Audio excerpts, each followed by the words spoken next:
Bonjour à toutes et à tous, c'est Monsieur Boucher. Dans cette vidéo, nous allons montrer l'existence d'une base orthonormée en dimension finie.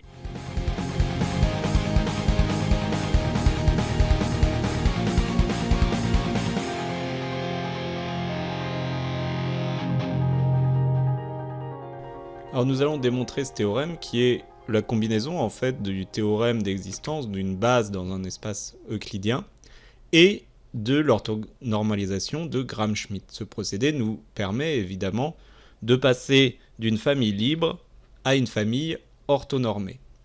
Donc supposons, on sait que E est un espace euclidien. Donc c'est un espace vectoriel de dimension finie. Il existe E1, En, une base de E.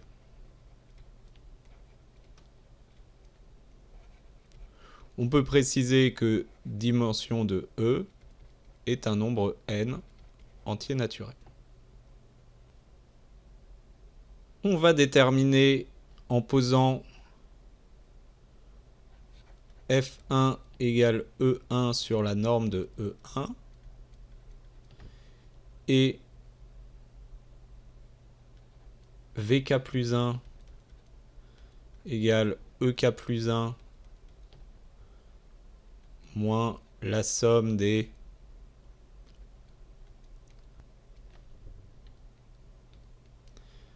donc la somme des EK plus 1 scalaire FJ pour J allant de 1 à K.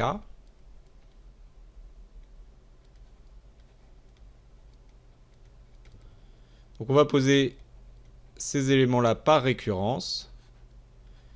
Et enfin, FK plus 1 égale VK plus 1 divisé par sa norme.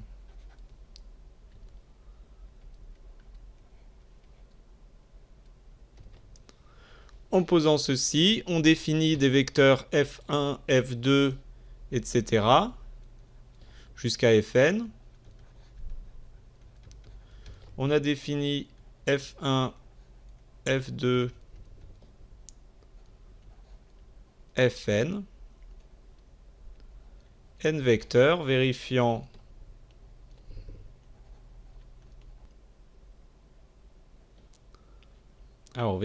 plusieurs choses.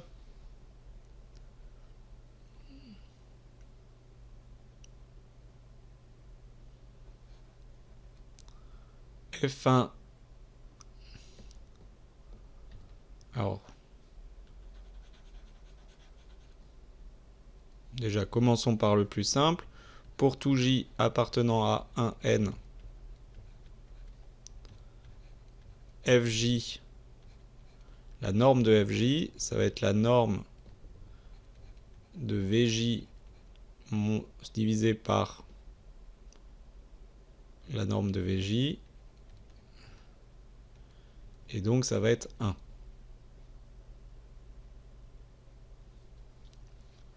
Deuxième chose, les vecteurs F1, F2 sont tous orthogonaux.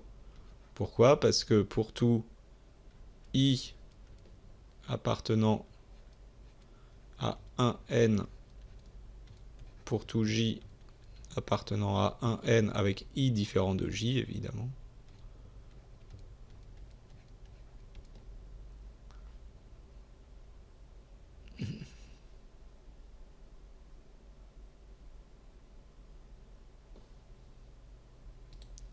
le deuxième point, c'est qu'on va montrer par récurrence qu'en fait, ces vecteurs sont tous orthogonaux entre eux. Alors, on va le montrer en posant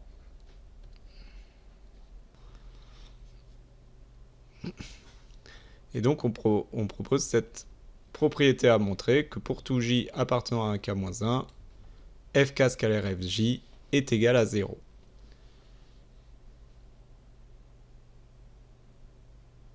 On va commencer par l'initialisation.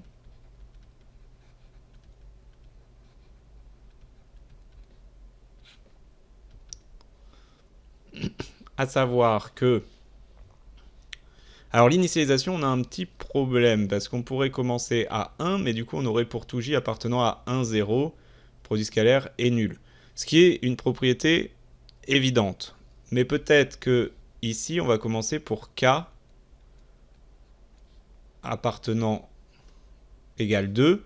Pour k égale 2, ça veut dire que f2 scalaire f1 est égal à 0.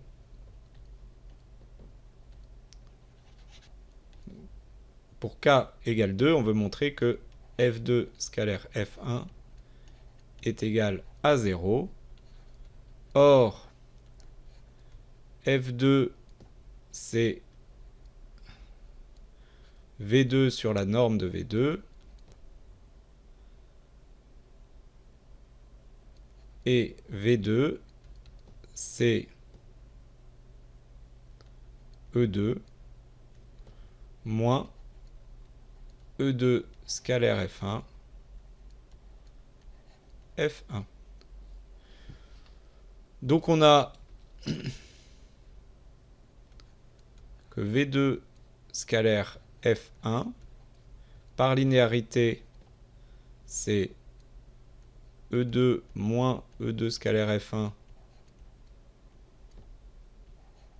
f1,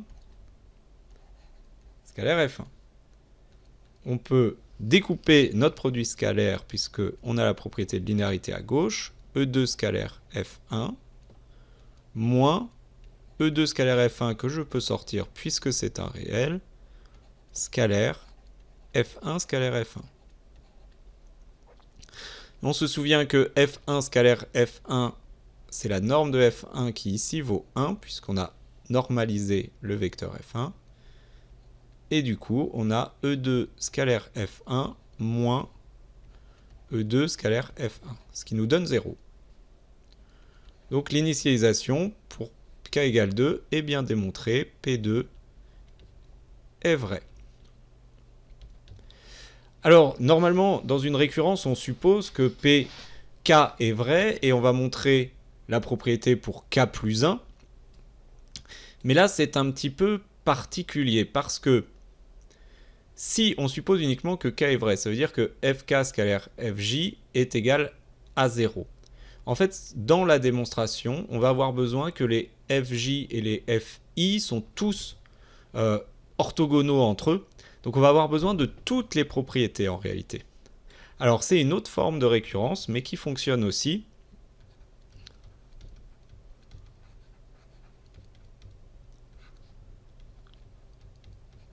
On va prendre k appartenant alors à 1 n-1, puisque si on prend k qui est plus grand que n, ça dépasse. Et on va le prendre à 2 n-1 d'ailleurs, parce qu'on a dit que le k en 1 n'était pas terrible, ne voulait pas dire grand chose. Donc là, on va bien, quand k vaut 2, ça marche. Quand k vaut n-1, on va jusqu'à n-2. Et le but, c'est de montrer k plus 1, donc il ne faut pas dépasser le n. Donc pour k appartenant à 2 n-1, on suppose que les propositions PJ sont vraies pour tout J appartenant à 2K. Donc toutes les propositions P2, P3, P4, etc. jusqu'à Pk sont vraies.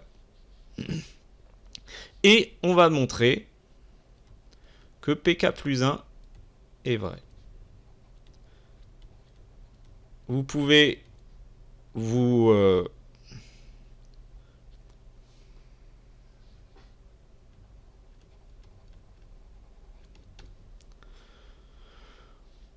rendre compte qu'effectivement, si on suppose que le PJ, que toutes les propriétés sont vraies et qu'on montre que c'est vrai au rang k plus 1, eh bien je vais pouvoir montrer que c'est vrai aussi au rang k plus 2, etc. Donc ça marche comme une récurrence, mais là on a besoin de montrer que toutes ces propriétés d'avant sont bien vérifiées. Et on va démontrer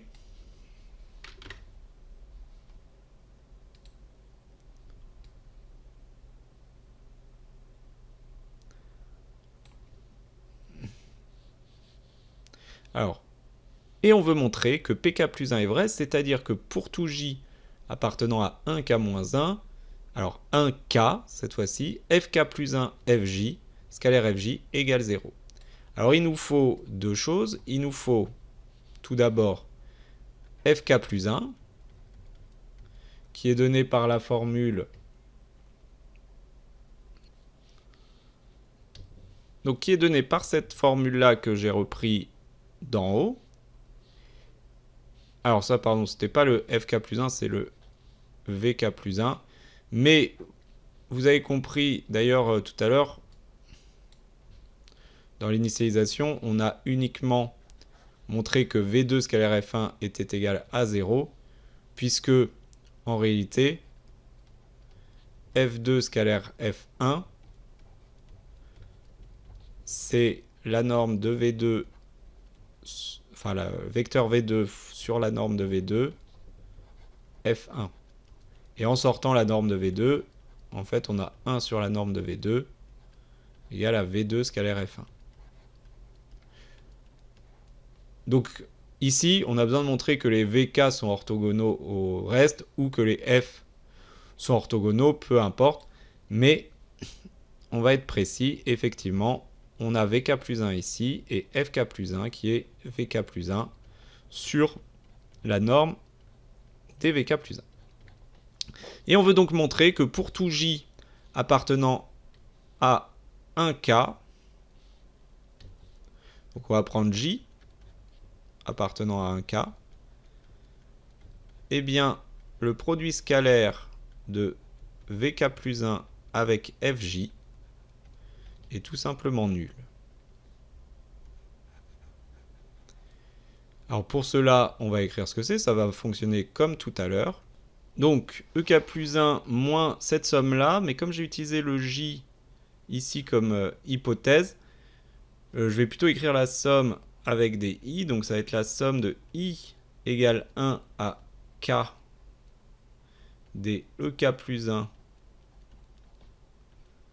fi, scalaire fi, vecteur fi, et tout ça scalaire le vecteur fj.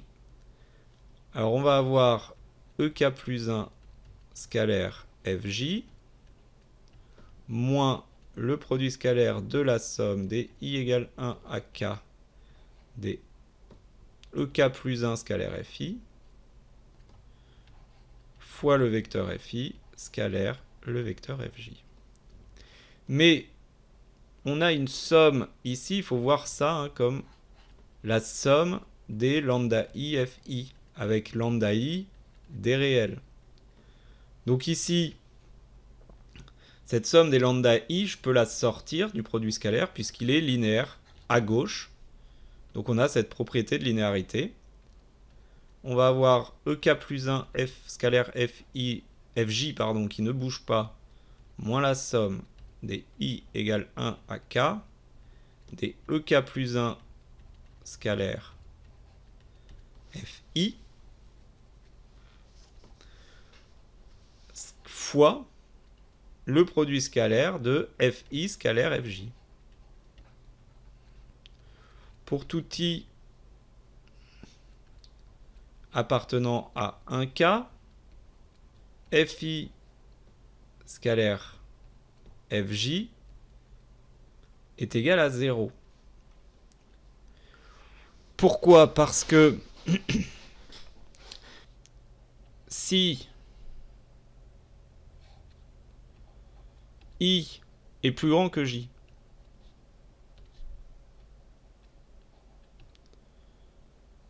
alors, comme pi est vrai,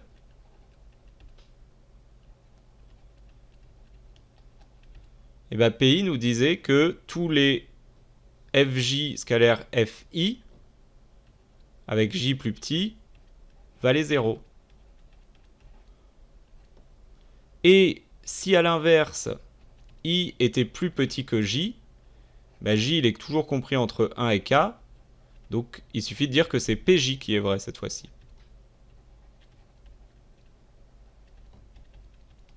Donc finalement, peu importe, en fait, l'hypothèse qu'on a fait ici, où on a supposé que tous les PJ étaient vrais pour J allant de 2 à K, en fait, c'est dire que tous les vecteurs jusqu'à FK forment une famille orthogonale.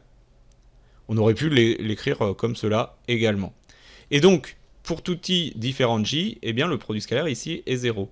Donc toute cette somme, c'est une somme de 0. Il n'y en a qu'un seul qui ne vaut pas 0, c'est quand i vaut J. Donc dans ce cas-là, Vk plus 1 scalaire Fj, c'est égal au produit scalaire de Ek plus 1 scalaire Fj, moins le produit scalaire de Ek plus 1 scalaire Fj, norme de Fj au carré. Mais Fj est orthonormé, donc comme tout à l'heure, il me reste Ek plus 1 scalaire Fj, moins Ek plus 1 scalaire Fj, ce qui fait 0. On a bien montré que pour tout j appartenant à un k, Vk plus 1 scalaire Fj valait 0, donc on a montré Pk plus 1.